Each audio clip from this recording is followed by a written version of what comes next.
আমার স্কুল আমি আসবো। ওর স্কুল। তোর স্কুল এটা তোর বাবা দিয়ে গেছে? ওই যে ওর মা চাইছে পুরো বাংলাদেশটা শিক্ষিত পার্সন না থাক শিক্ষিত মানুষ বাবা না দিয়ে থাক। গেছে স্কুলটা? আপনি ঠিক করতেছেন না।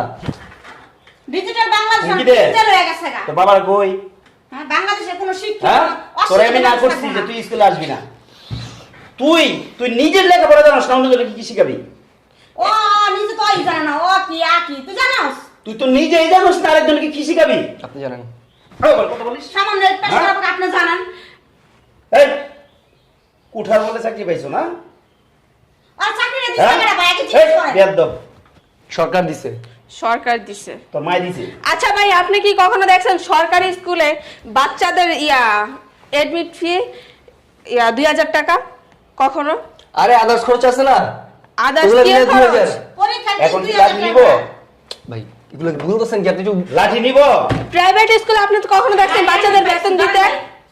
এই, ধরেন এই জিজ্ঞেস করেন। আমার কথা শুন।